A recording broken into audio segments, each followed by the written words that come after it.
pueblo es mi pueblo que sufre y trabaja. Tu pecho es mi pecho que siente y que ama. Tu sangre es mi sangre, tu selva es mi playa. Tu lucha es mi lucha por ser siempre nada. Tu puerto es mi puerto de barcos piratas. Y somos muñecos de aquel que nos paga con unas mentiras, monedas baratas, sembrando pobrezas, bandejas en casa.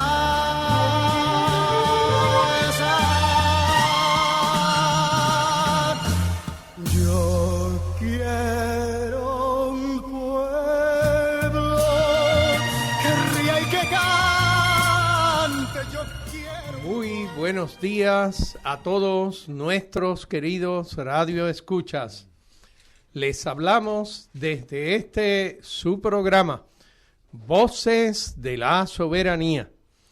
El programa Voces de la Soberanía es auspiciado por la Convergencia Nacional Boricua, CONABO, y el Movimiento Diálogo Soberanista de Puerto Rico. Les habla uno de sus moderadores, Carlos Ulises Pavón Ortiz. Me acompaña en la mañana de hoy el comoderador Juan Carlos Martínez Cruzado. Buenos días, Juan Carlos. Buenos días, Carlos. Y buenos días a todos los radioescuchas. El objetivo de este programa es educar al pueblo sobre la valía y los beneficios de la soberanía para Puerto Rico. Tenemos como anuncio nuestra dirección electrónica voces.soberania@gmail.com voces.soberania@gmail.com. Nuestro segundo anuncio tiene que ver con una actividad en celebración del natalicio de Eugenio María de Hostos. Y esta actividad, que es auspiciada por el Movimiento Independentista Nacional Hostosiano y su misión Ezequiel Lugo Morales de Mayagüez, han de tener una actividad el domingo 11 de enero a partir de la 1 de la tarde en el Museo y Casa Pilar de Filló, en la calle Méndez Vigo, número 21, aquí en Mayagüez. Esta actividad, en recordatorio y en honor del prócer mayagüezano Eugenio María de Hostos, también han de dedicarla, y vaya que tiene resonancia esta dedicatoria, en contra del aumento y la actividad militar estadounidense en el Puerto Rico de nuestros días.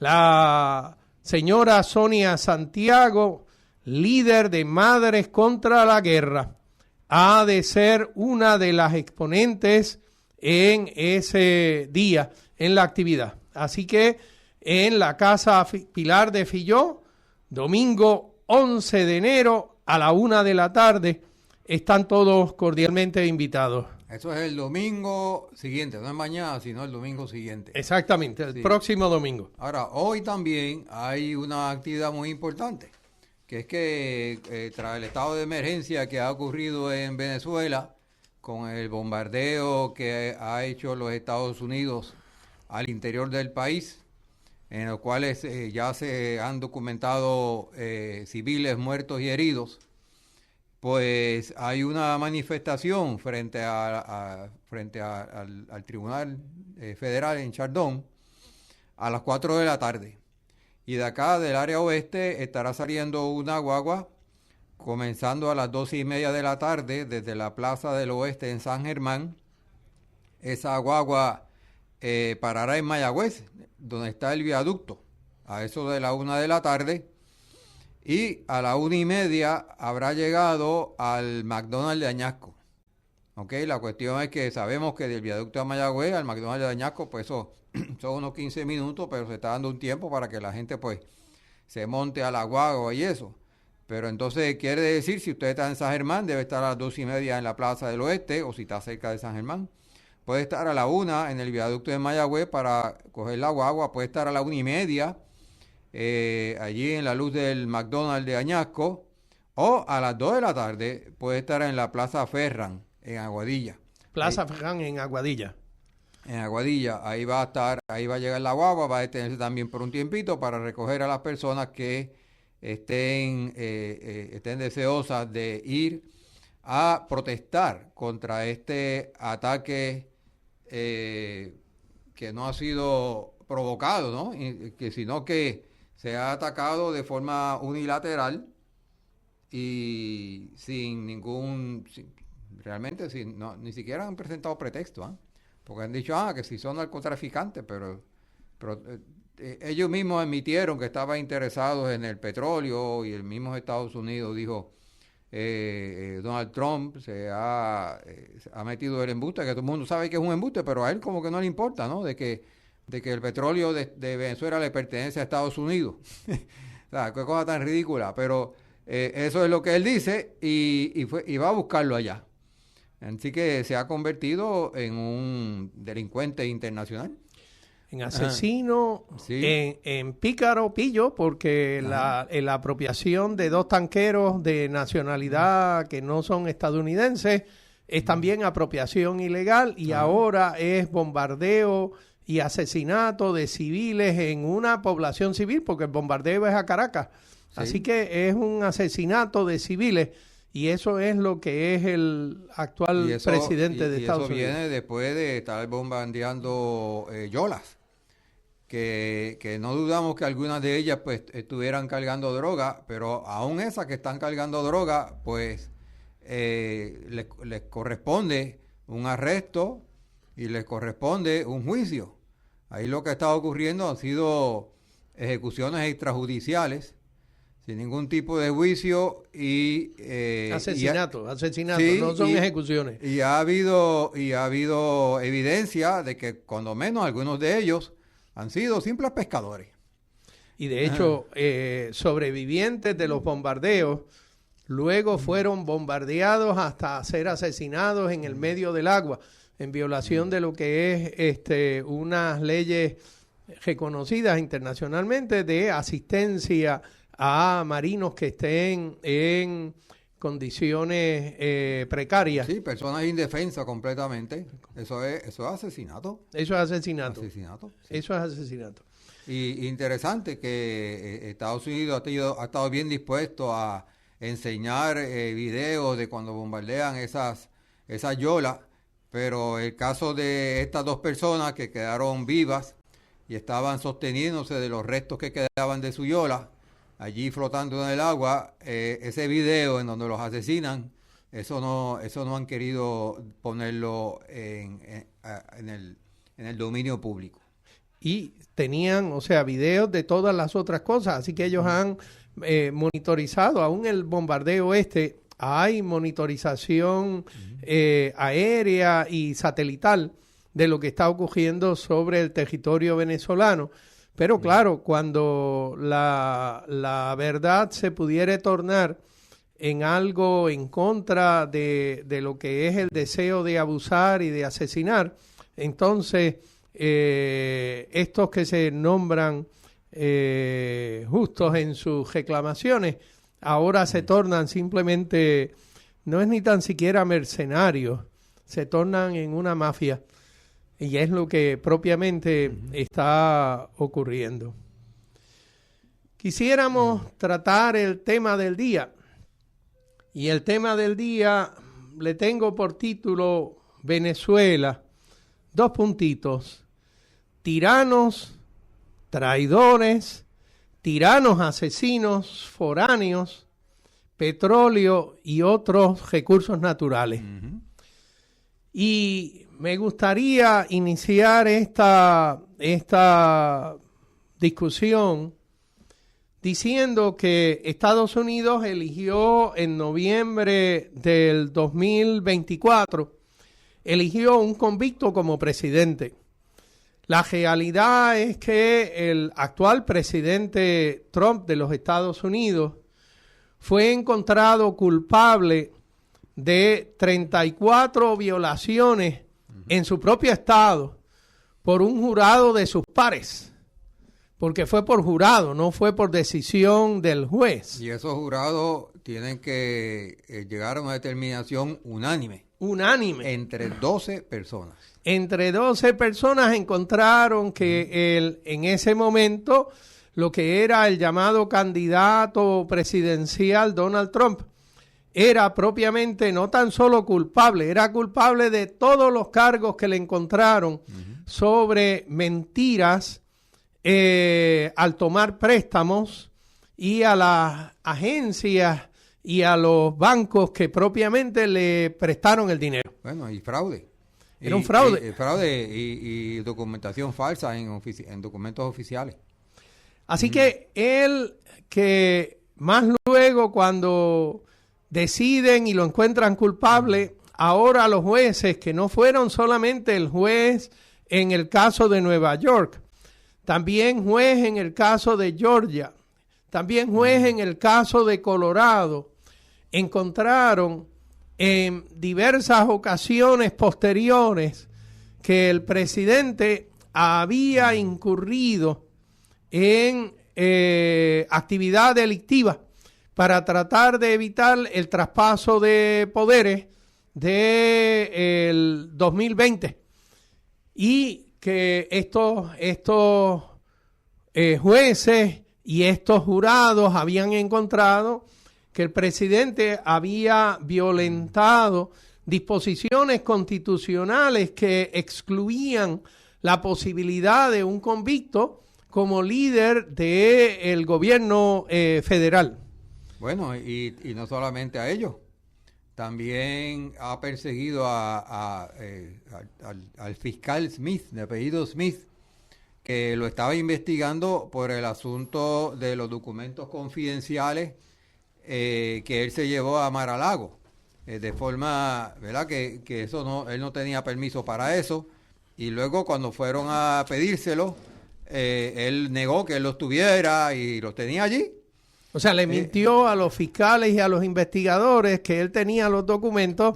Después ellos lograron revisar el asunto y encontraron que tenía cajas enteras de documentos metidas en baños en el interior de su residencia en Mar-a-Lago. Sí, documentos confidenciales. Entonces, pues, lo estaban investigando y ahora él, que es presidente, ha utilizado el poder de la presidencia para perseguir a los fiscales que estaban investigándolo a él. Igualmente, ha perseguido al senador Schiff, que es uno de los que lideró las vistas públicas para analizar lo que ocurrió el 6 de enero del año 2021 y cuál fue la participación de Donald Trump en esa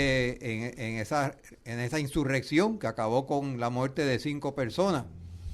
Igualmente, él ha perseguido a James Comey, quien fue director de la FBI, que cuando él cuando fue elegido en el 2016, subió en el 2017, y había posibilidad de que Rusia hubiera intervenido en esa elección a favor de Donald Trump. James Comey, director de la FBI, pues se le encargó hacer la investigación. Pues está Trump también acusando a Comey, y lo hemos visto como él públicamente le ha exigido a la Attorney General Pam Bondi de él que radique cargos. Sí, de hecho, que radique cargos contra Yola, Israel. Sí, saludos a los dos. Pam Bondi se negaba o se daba de largas al asunto, y lo que hizo finalmente es que la amenazó Donald Trump de votarla.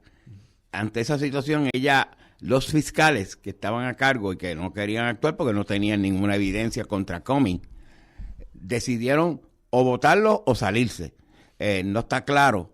Ellos se salieron y cogieron a una fiscal, una abogada, que fue a la misma vez reina de belleza cuando uno de los certámenes lo dirigía a Donald Trump, que se hizo abogada, pero es una abogada pues obviamente low key, no es una abogada excelente, de bajo nivel. Uh-huh.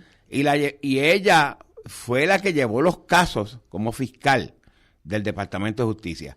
Cuando ella se presentó hace como menos de un mes en contra de Comey y entre los fiscales y a la corte, prácticamente fue un hazmerreír, porque lo que dijeron que todo eso estaba mal diseñado, que estaba muy mal. Y la jueza no tuvo otra cosa que dismiss the case, sí, porque era una ridiculez. Sí, no tan solo le descartaron los casos que ella presentó, sino que además descubrieron que los documentos en donde la habían nombrado fiscal a cargo del Estado, esos documentos no habían cumplido con las reglas y procedimientos apropiados, con lo cual ella no era fiscal federal de nada, era simplemente una encargada que la pusieron allí y no tenía autoridad para presentar casos en corte. O sea, quedó desautorizada no tan solo por su incompetencia, sino además por el hecho de que no había sido nombrada apropiadamente al cargo que ella quería ejercer. Entonces, recientemente hay un fiscal que se llama Jack Smith. Ese que yo estaba hablando. Ese tú estabas hablando. Ok, ya sí. Sigue por ahí. Uh-huh. Pues ese señor se presentó en unas vistas del Congreso recientemente, diciendo que tiene evidencia de que todo esto del 6 de enero que se dio fue orquestado, diseñado desde Casablanca, y que Donald Trump sabía todo eso, y que por lo tanto se puede considerar que él armó un golpe de Estado. Sí. Eso fue lo que él intentó hacer. Bueno, el vicepresidente de ese momento, que tampoco es ningún santo de la devoción de mucha gente, pero el individuo dijo, cuando el presidente en ese momento, Donald Trump, le reclamó, usted tiene que ir allí y no conducir los procedimientos de traspaso del poder, el vicepresidente le respondió que él no iba, el de apellido Pence, que él Michael Pence no iba a hacer una traición a sus obligaciones como vicepresidente, y él reconoció ante la prensa que hubo conversaciones en Casa Blanca en donde el presidente estaba dirigiendo lo que era esa intentona de golpe de Estado. Así que el presidente de Estados Unidos no tan solo es ahora un convicto que fue ejerciendo como presidente, sino además es parte de su comportamiento que él trató de elevar un golpe de Estado en contra del presidente en aquel momento electo Joe Biden, y que luego pues hizo todo lo posible para que no hubiera la transición de Estado que era requerida. Ahora bien, yo quisiera mencionar de uno de los libritos que me traje aquí. Resulta que este diccionario tiene una copia de la Constitución norteamericana. ¿Y por qué yo digo que el presidente de los Estados Unidos es un convicto que no tenía derecho para estar allí, aunque ellos pues eventualmente lo han consentido? La Constitución norteamericana tiene muchas enmiendas. La enmienda número 14, la sección número 3 de esa enmienda dice que ninguna persona puede ser senador o representante en el Congreso o elector de presidente y vicepresidente. Los electores son cuando el colegio electoral se reúne después de las elecciones para hacer la votación de si triunfó X o Y persona. Sí, para los que no saben, en Estados Unidos el presidente no es electo por el voto directo de los electores, sino que se determina cuál de los candidatos a la presidencia ganó en cada uno de los estados.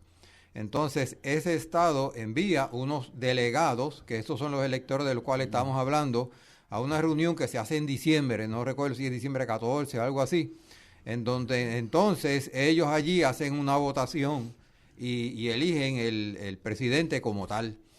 Y por supuesto, el número de delegados que tiene cada estado es proporcional al número de personas que viven en ese estado. Sí, es igual y siempre son todos del mismo candidato. Es decir, si usted gana Nueva York, pues los 28 delegados que representan a Nueva York, todos van a votar a favor de usted. No todos los estados ponen esa... Hay dos excepciones, uno es excepciones. Maine y otro es Nebraska. Correcto. Que ellos se dividen una parte allí. Proporcionado, sí. Esta sección de la Constitución norteamericana dice que ninguna persona puede ser elector o puede ocupar ninguna oficina civil o militar bajo los Estados Unidos o bajo cualquiera de los estados si habiendo tomado previamente el juramento de lealtad como miembro del Congreso o como oficial del gobierno federal o de una legislatura estatal o como un oficial ejecutivo o judicial de cualquiera de los estados para sostener y defender la Constitución de los Estados Unidos. Esa persona, si se ha involucrado en insurrección o en rebelión en contra de los Estados Unidos o ha dado ayuda o ha atendido a los enemigos de los Estados Unidos, pues esa persona no puede ocupar ninguna de todas esas posiciones que nosotros allí mencionamos. Y entonces dice por última oración, en esa sección número 3, que el Congreso podría, con un voto de 2/3 partes de cada una de las cámaras del Congreso, es decir, el Senado y la Cámara de Representantes, podría remover esa inhabilidad del llamado candidato para ocupar cualquiera de todas esas posiciones, que aunque no menciona la posición de presidente, pero cuando habla de un ejecutivo tanto estatal como federal, pues uno interpreta que se refiere al presidente, porque ese es el único ejecutivo. Bueno, si el haber traicionado a tu país te invalida para ser legislador, más te invalida para ser presidente. Para ser presidente del país. Así que, en realidad, en Estados Unidos, en el diciembre del 2024, ni luego en enero del 2025, hubo ninguna votación del Congreso que por 2/3 partes legalizara la ocupación de la presidencia por el actual Donald J. Trump. Y sin embargo, pues bueno, está allí de presidente convicto, gobernando de la manera que un convicto gobernaría, porque la razón por la cual la Constitución norteamericana y cualquier constitución excluye convictos de que puedan ocupar puestos gubernamentales es porque hay el gran temor de que esa persona actúe de forma amoral. Que la institucionalidad del gobierno que sea el gobierno venezolano, estadounidense, puertorriqueño, francés, alemán, lo que sea violentada por una persona que ciertamente ante el juicio de sus ciudadanos, porque este señor fue encontrado convicto por un jurado de sus pares, pero ellos lo encuentran convicto porque entienden que toda la evidencia se presentó para decir, este señor en realidad actuó ilegalmente, actuó amoralmente y pues bueno, va a seguir actuando así. ¿Quién demonios quiere tener un presidente como jefe de las Fuerzas Armadas y de todas las agencias del gobierno del que sea, en este caso el gobierno federal, un individuo que es amoral? Y otro de los asuntos que él ha hecho es el intento de controlar los medios, en que él ha utilizado la FCC, la Federal Communications Commission, para presionar a distintas corporaciones de los medios. Chantajearlos. Sí, decirle que su licencia está en riesgo si no cierra X programa que no le conviene o no le gusta al presidente, ¿verdad? Entonces, estamos hablando de un verdadero tirano que está gobernando al país más poderoso, con el ejército más poderoso del mundo en estos momentos.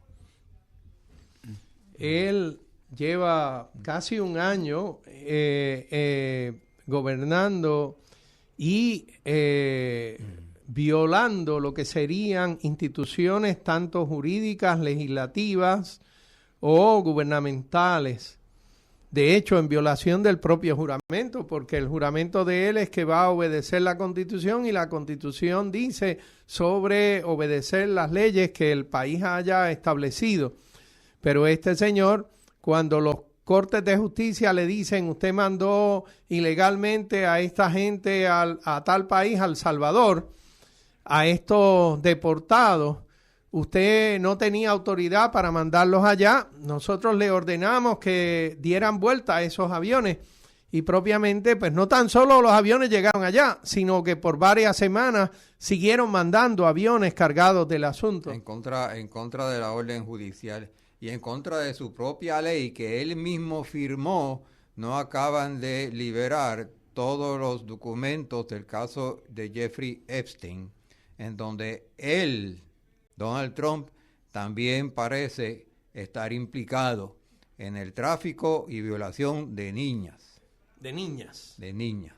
Niñas menores, jovencitas de 14, 15 años, violentadas en las casas de esa mafia, porque es realmente él y mafia el Epstein. Mafia de millonarios y billonarios. De sí. millonarios y billonarios. Ahora, recientemente, hay un asunto de que hubo un preso deportado, este señor de apellido Abrego García, quien reclamó que no tenían razones ninguna para mandarme fuera del país porque él había obtenido una protección de una corte años antes de que pues el gobierno de El Salvador la tenía contra él y su vida cogía riesgo. Así que él había obtenido una protección jurídica en los Estados Unidos. A pesar de eso, lo montaron en uno de los aviones y lo mandaron para la prisión Secot en El Salvador. Eventualmente, después de varios meses, lograron traerlo de vuelta.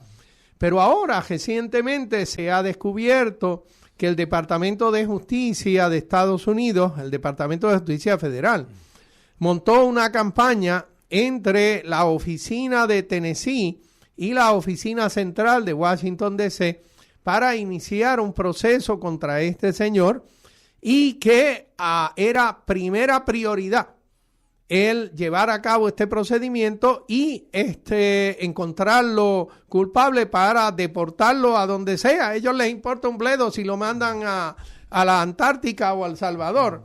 En realidad lo que quieren es demostrar que ellos pueden hacer lo que les sale, no puedo decir la palabra porque yo me diría que yo estoy hablando cosas que no debo hablar, pero la realidad es que ellos quieren hacer lo que les da la gana. Así que de repente ahora hay un juez en Tennessee, juez federal, que encontró que hay no sé cuántos cientos de comunicados electrónicos que demuestran que entre un fiscal pues puesto allí a dedo, como la doña esta que ustedes estaban mencionando, y varios jefes de alto nivel en el Departamento de Justicia Federal se confabularon para levantar cargos que pudieran ser de venganza más que cargos de justicia en contra de este señor Abrego García. Y este es solamente un caso, hay tantos otros casos que nosotros hemos en alguna forma escuchado o leído.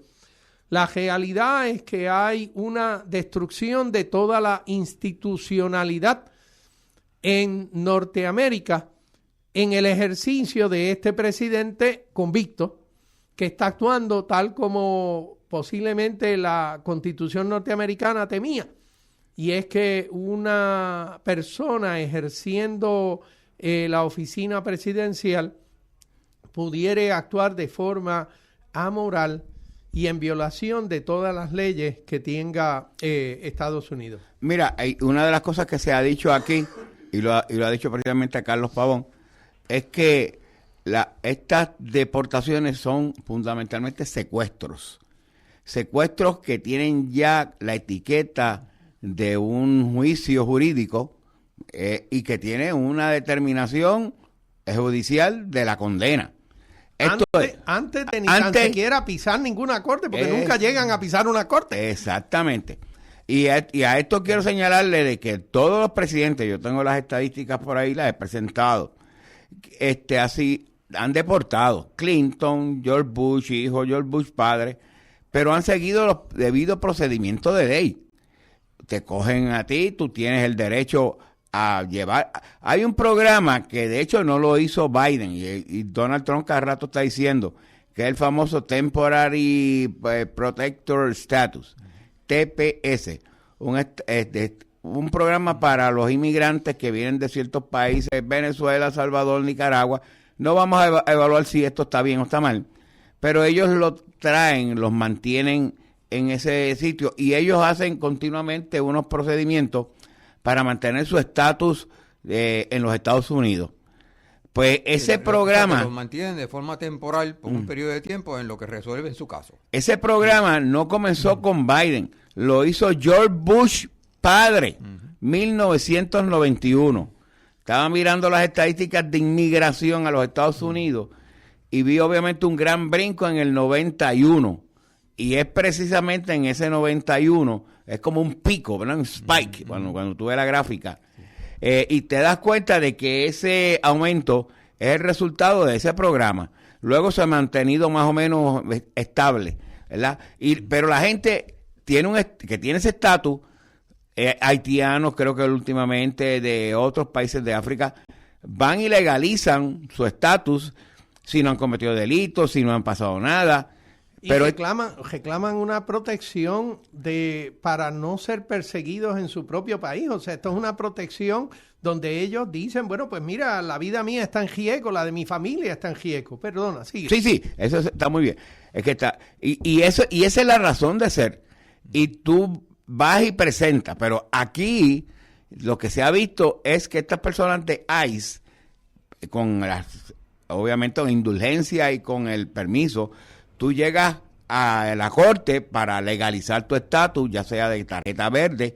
Los otros días fue una señora que ya estaba y tenía la tarjeta verde y tenía que volverla a renovar. Pues la cogieron y la secuestraron. ¿Esa fue la que mandaron de aquí de Cabo Rojo para Texas? No, esa es otra. Esta es otra. Se fue recientemente una mujer hace como una semana. Y la recogieron y la iban a zumbar. Esta es otra de las cosas. Se supone que si te deportan a tu país de origen. Si tú eres mexicano de Sinaloa, pues te deporten a Sinaloa, a México. Pero esta gente están ahora inclusive ya intentando deportar a Islas Palau, a otros, a África, bueno, a al Uganda, Sudán, a Uganda. Sí. Entonces, ¿y qué tú haces en Uganda, José Martínez Cruzado? ¿Qué hace para Carlos Pavón en Uganda? Si no conoce a nadie. Pues entonces, todo esto es una violación de derechos humanos, derechos civiles, que eso abona a lo que hemos estado diciendo, la gran cadena de delincuencias de esta administración. Eso es una mafia. Y de Donald Trump. Eso es una mafia pagada por el gobierno federal. O sea, oye, y me choca que esta mañana Jennifer González justificó el ataque a Venezuela diciendo que estaban defendiendo derechos humanos. A ver. La realidad es que los llamados agentes del ICE, de esa inmigración, la migra, como le llaman en algunos lugares, estas personas van sin placa, sin identificación visible, con el rostro cubierto. Así que para todos los efectos, si alguna persona se resistiere al arresto y actuare en defensa propia contra estas personas, ha habido casos en donde estos actores han iniciado acción a tiro limpio contra la persona que trata de defenderse, porque para todos los efectos, si te vienen a arrestar en el medio de la calle y no tiene placa ninguna y no tiene identificación y tú no logras decir, bueno, pues este fulano que me arrestó, me maltrató o no me maltrató, pero la realidad es que me está arrestando, pero yo no le veo placa por ningún lado, pues esa persona no tiene oficialidad identificable ninguna. Y el vehículo tampoco. Los vehículos son vehículos prietos. Sí. sin identificación de placas, son vehículos rentados precisamente para eso. O sea, tú no sabes si te está arrestando ICE o si te está llevando un criminal común. Ajá. Bueno, se diría en algunos Bueno, lugares... no hay diferencia. Bueno, hay una diferencia, uno es un criminal común y el otro es oficial. Un criminal Sí. oficial. De hecho, yo pues, iba precisamente en esa dirección. ¿Qué cosa entonces será, aun si nosotros pensamos que Maduro pudiera ser un presidente ilegítimo, cuál será la diferencia, si alguna, yo no veo ninguna, entre un Maduro como presidente de Venezuela y un Donald Trump como presidente de los Estados Unidos?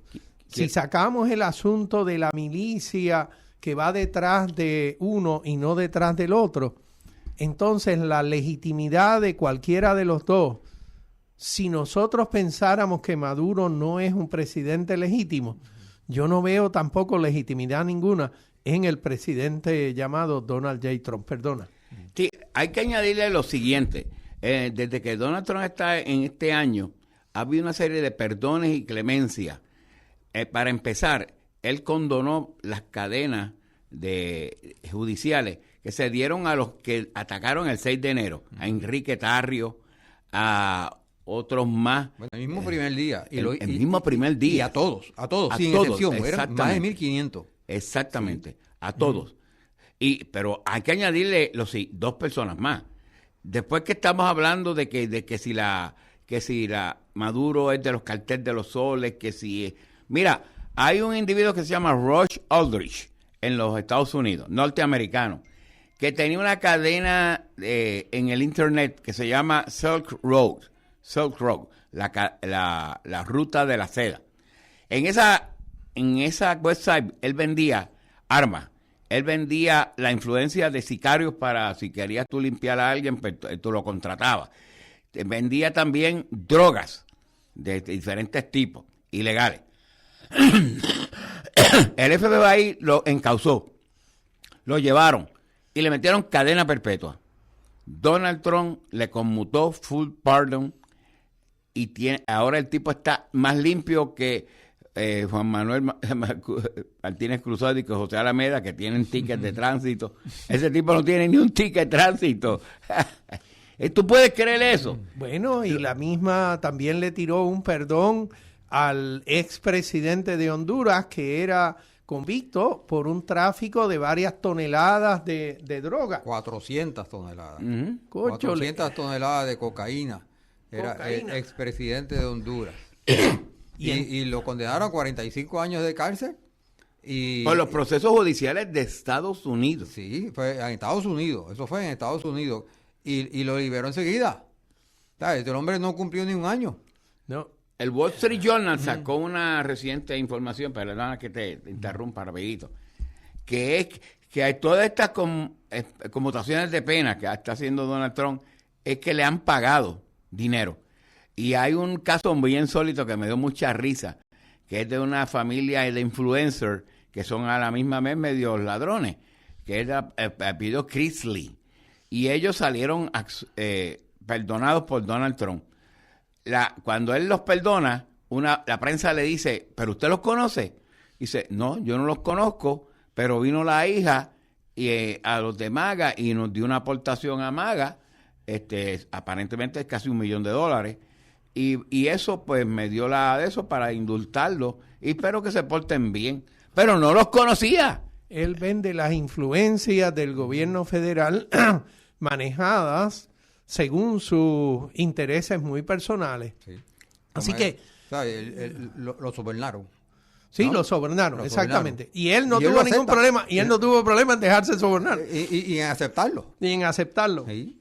Y entonces yo me levanto la pregunta, si nosotros pensamos que Donald Trump ha hecho instrucciones para volar las lanchas estas, que eran lanchas frente a los acorazados militares norteamericanos, las lanchas estas no tenían nada que hacer, no tenían suficiente combustible para llegar a ningún lado continental, porque no podían llegar de la costa de Venezuela, aun si llevaban de veras droga, no podían llegar de la costa de Venezuela hasta el sur de Estados Unidos con la poquita gasolina que llevara esa lancha. Y no era tampoco una lancha que le planteara riesgo a ninguno de los acorazados norteamericanos que mandaron en flota al Mar Caribe para bloquear Venezuela. Si nosotros pensamos que todo esto han sido asesinatos, porque yo no creo que sean ejecuciones, las ejecuciones, como me corrigió hace muchos años un sacerdote jesuita de nombre José Fejer, me dijo, no, Jorge Fejer, me dijo, no, las ejecuciones tienen unos procedimientos legales, puede que sean injustas, pero tienen que seguir unos procedimientos legales. O sea, no existen ejecuciones extrajudiciales. No existen ejecuciones extrajudiciales. Así que estos son asesinatos. Si entonces este presidente ha ordenado el asesinato de más de 100 ciudadanos colombianos y venezolanos y ahora ordena el bombardeo de unas ciudades allí en Venezuela, entonces yo me levanto la siguiente pregunta. ¿Qué cosa será peor? Y de nuevo, yo no estoy defendiendo a Maduro como pudiera ser presidente o no. Yo no conozco todos los pormenores de eso. Yo no he sido investigador de eso, así que desconozco una buena porción del asunto. Pero me pregunto, ¿qué será peor? ¿Un presidente asesino? ¿Foráneo que manda a asesinar ciudadanos en otro país? ¿O un supuesto traficante de drogas? Y yo no creo que haya una respuesta linda a esa pregunta, porque ninguno de los dos usted los quiere invitar a almorzar hoy por la mañana. Pero la realidad es que ninguno de los dos son cosas que pudieran ser deseables. Pero ciertamente el presidente asesino, para quien ya sean las leyes que cubren a los ciudadanos de su propio país o las leyes que cubren a los ciudadanos de otro país, que manda a asesinar y a raptar y a deportar y a secuestrar, eso no está bien. Eso no es una persona buena. Aquí hay otro problema de una crisis constitucional. Una vez no esté Maduro en el poder, quien le toca la sucesión es a la vicepresidenta que se llama Delcy Rodríguez, que es una muchacha relativamente joven de unos 40 años. Y que ha salido muy articulada y ella es muy muy buena. Entonces le tocaría a ella. No le toca a María Corchado, ni González. María Corino Corchado. Entonces, y si Delcy Rodríguez no está, le tocaría a Diosdado Cabello, de las Fuerzas Armadas. Entonces, aquí hay una crisis de choque constitucional. ¿A quién entonces van a colocar? ¿Y qué van a hacer con estas dos figuras, Delcy y Diosdado, en la sucesión que plantea la Constitución venezolana? Constitución aprobada por el pueblo venezolano. Bueno, a Maduro y a su esposa lo sacaron del país. Se rumora que los trajeron a la base Raimi y que de ahí saldrían a Nueva York para ser enjuiciados. Al quedar el Venezuela sin su presidente, pues entra en función la vicepresidenta. O sea, Delcy Rodríguez, la que está en estos momentos a cargo del país. Claro, ellos siguen teniendo a los otros oficiales. Así que en estos momentos lo único que está faltando en Venezuela es un vicepresidente, porque la vicepresidenta ahora es la presidenta. Lo curioso es que para todos los efectos Venezuela tiene la invasión de un país foráneo. Sí. O sea, esto no es una pugna civil entre ellos, esto es una invasión y ahora, pues bueno, vendrá si el país decide defenderse de esta incursión militar, entonces van a venir un número de problemas que surgen como consecuencia de que hay una incursión militar con soldados y efectivos, porque no están solo soldados, también están efectivos de la CIA, que hicieron unos bombardeos hace un par de días atrás. Así que aquí hay un problema muy serio en Venezuela y en Colombia. El presidente colombiano aparentemente identificó desde dónde surgieron los aviones que fueron a bombardear la ciudad de Caracas. Así que él también reconoce que tiene un problema muy serio. En Colombia existen unas 8 o 9 bases militares norteamericanas distribuidas en todo el territorio colombiano, y eso no fue un accidente histórico. El presidente derechista de apellido Uribe fue el que negoció este establecimiento de unas bases norteamericanas en territorio colombiano. Así que Colombia también tiene un problema magno en sus manos, y Venezuela, pues por supuesto, la continuación institucional es entonces un gran problema. La segunda dimensión es el aspecto internacional. ¿Qué tiene que decir las Naciones Unidas ante esta situación? Porque este es el foro que va a tener que de alguna manera encargarse de eso, si lo considera una invasión, si lo considera legítimo que Estados Unidos firme leyes, porque Estados Unidos dice, firma una ley que Carlos Pavón es terrorista. Uh-huh. Hay que buscarlo donde quiera, y lo buscamos en San Germán, en la Conchinchina, y lo sacamos. Bueno, las Naciones Unidas encontró a Putin, Vladimir Putin, como un criminal de guerra. Y a Netanyahu. Netanyahu. Bueno, él fue el foro federal la Corte Internacional de Justicia encontró a Netanyahu como un criminal de justicia, a él y a su ministro de Defensa y a su ministro de Relaciones Exteriores. Okay. Y también a Vladimir Putin. Y a Vladimir Putin por el asunto de la invasión a Ucrania. Que tú puedes esperar que dentro de algún tiempo ocurra lo mismo con Donald Trump. Yo quisiera entonces ahora levantar una pregunta que nos cae un poquito más cercana. Creo que todo lo que nosotros hemos dicho es que ha habido unas violaciones de lo que en el pleno siglo XX y en el siglo XXI se han levantado como la institucionalidad de los países. ¿Por qué existen instituciones en los países? Cortes de justicia, legislatura, ¿por qué se establecen leyes? Y es con la intención de que las determinaciones contra ciudadanos o contra entidades que pudieran ser una compañía privada, pues que estas acciones tengan que seguir una serie de reglas para determinar si la persona o la institución ha violentado lo que pudiera ser el beneficio o el bienestar de la ciudadanía en general o de algún ciudadano. Eso es lo que nosotros llamamos la institucionalidad. Se establecen mecanismos por los cuales yo no te paso a ti los beneficios de esta transacción entre un país y otro. No, tiene que ser determinado como algo que fuera de beneficio para el país en donde las leyes se establecen. Y entonces, ¿por qué me llama la atención el caso de Puerto Rico? Porque muy recientemente la legislatura, dominada por un solo partido, ha aprobado leyes que violentan el derecho de las mujeres a decidir sobre su propio cuerpo. Ha aprobado leyes que van en contra de lo que serían procedimientos electorales justos entre los diferentes partidos. Ha aprobado leyes que benefician a personas que vienen del exterior versus lo que pudieran ser ciudadanos de Puerto Rico que pagan impuestos localmente.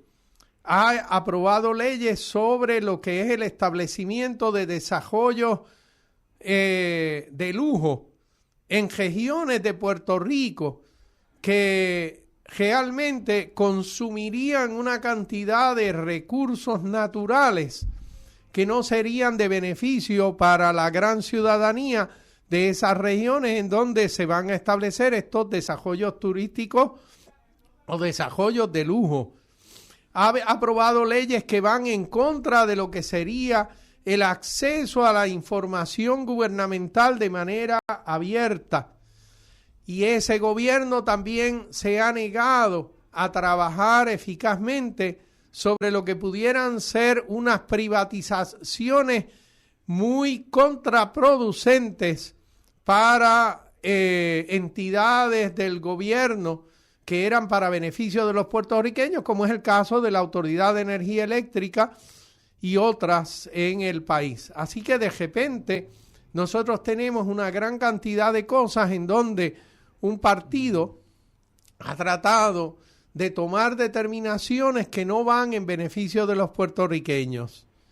Y entonces cabe la gran pregunta, ¿ese partido no está haciendo también a lo Trump una violación y destrucción de la institucionalidad puertorriqueña que hemos logrado establecer a lo largo de, digamos, 70 y tantos años de existencia de un gobierno pseudodemocrático? Yo creo que hemos pasado bastante tiempo ya en este programa hablando de la conducta criminal del presidente de los Estados Unidos y cómo los que se allegan a él tienen la libertad para cometer cualquier crimen, porque saben que él no los va a enjuiciar, y si acaso salieran condenados, como en el caso de Wanda Vázquez, que antes de que él subiera pues ya había sido enjuiciada, o sea, ya estaba el juicio en proceso, pues él se las ha arreglado para que le hagan una negociación a ella bien favorable para ella. Quiere decir que si usted está en el gobierno de Puerto Rico y usted se identifica con Donald Trump, usted tiene licencia para actos de corrupción. Y usted puede ver en las manifestaciones que nuestra gobernadora ha estado haciendo desde enero del año pasado, en el cual ha traicionado a la comunidad inmigrante en Puerto Rico y ha hecho muchas otras cosas, incluyendo, como bien dice Carlos, dando paso a desarrollos de lujo que son para millonarios extranjeros, en los lugares en donde no hay suficiente agua para la población actual, y que evidentemente el agua será secuestrada de ese lugar ahí en Cabo Rojo y de otros lugares, que también hay otros proyectos como Esencia en Puerto Rico. Pues vemos que tenemos una tiranía que está aplicando directamente a Puerto Rico. Ella habla de democracia, de que se está defendiendo la democracia en Venezuela. Aquí se están haciendo leyes para obstruir el acceso a la información, lo cual es vital para cualquier democracia. Se están haciendo leyes para que el partido que está en el poder nunca pueda ser sacado del poder mediante el voto del pueblo en contra de la democracia. Entonces, aquí no hay ninguna democracia. Aquí lo que hay es una tiranía, al igual que, aquí más poderosa en estos momentos que en Estados Unidos, porque en Puerto Rico la institucionalidad no tiene la fortaleza que tiene la institucionalidad en los Estados Unidos.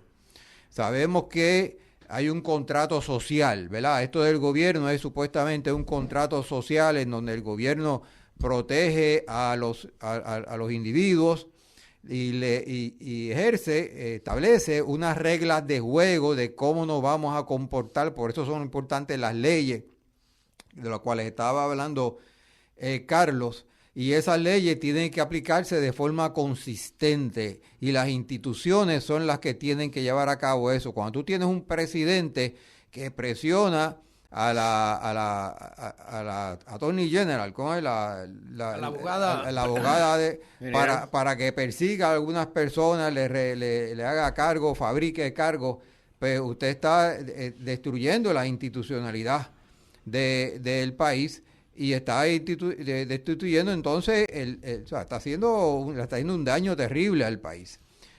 Puerto Rico está todavía en peor estado, ¿no?, que lo que está Estados Unidos en estos momentos.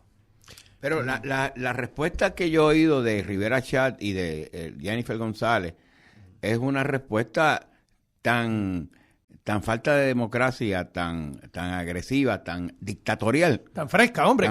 Hombre, sí. Uh-huh. Sí, eso está bien, meter mano. Aquí no hay procesos de institucionalidad de nadie, No hay respeto, ni de ellos. no hay No hay respeto, respeto no hay respeto. al marco institucional de los diferentes países. Inclusive yo le haría una pregunta. ¿Estaría dispuesto que China invadiera Estados Unidos, cogiera a Donald Trump y lo sacara? ¿Por qué? Porque es igual de dictador. Sí. ¿Estarían dispuestos ellos a respaldar eso? Sí, bueno, claro. porque lo que es igual no es ventaja.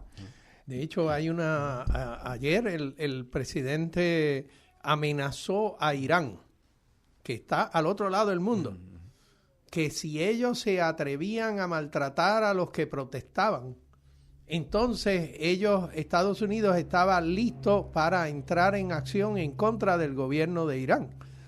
Y uno se pregunta, pero ¿y qué fue lo que hizo la Guardia Nacional y los militares que metió Trump en Los Ángeles en contra de unas protestas sobre el asunto de la inmigración y de las capturas, los secuestros de inmigrantes? Trump, tanto en Washington D.C., en Chicago, quería meter el cuento. Así que... Bueno, allí en Los Ángeles se veía el video de cómo le dispararon en la pierna a una periodista australiana que estaba reportando eso. Así que el presidente Trump, en todo el sentido de la palabra, es un presidente amoral. La pregunta, me parece, para nosotros en Puerto Rico es si nosotros hemos de consentir a que el gobierno nuestro, quien ha aprobado un número de leyes que son, yo llamaría inconstitucionales, porque limitar el acceso a la información o hacer una ley cuyo acción en la ley es contraria a lo que está de título de la ley. La Constitución de Puerto Rico obliga que el título de la ley y el prólogo de la ley sean consistentes con lo que son las disposiciones legales contenidas en la ley. Y eso es una obligación constitucional en Puerto Rico. Y cuando se aprueban leyes que van en la dirección totalmente contraria, sean las leyes estas de la supuesta libertad religiosa, que no era de libertad religiosa, era otra cosa. Las leyes estas sobre el derecho de las mujeres o no para tener un aborto o reconocer el trato médico que necesiten en caso de que eso les fuere necesario. O las leyes estas sobre la transparencia, son todas ellas contrarias a lo que dice el título de la ley. Así que son violaciones de la mejor institucionalidad que Puerto Rico ha podido producir en nuestros 500 y tantos años de existencia. Así que la pregunta para nosotros es, y en estos segundos finales, ¿qué vamos a hacer nosotros puertorriqueños para defender nuestra institucionalidad en contra de lo que serían abusos de jeques, de mafiosos que se creen jefes gubernamentales con el derecho de hacer o el privilegio de hacer lo que les dé la gana respecto del gesto de nosotros? Yo creo que es hora de que Puerto Rico despierte, es hora de trabajar por la patria de los puertorriqueños. Agradecemos a todos ustedes su audiencia en este programa Voces de la Soberanía. La Convergencia Nacional Boricua y el Movimiento Diálogo Soberanista nos despedimos hasta el próximo sábado. Tengan todos muy buenas tardes. Mis ilusiones por querer ser alguien y estar separado. Esta radioemisora y su personal no necesariamente se solidarizan con las expresiones vertidas en el pasado programa.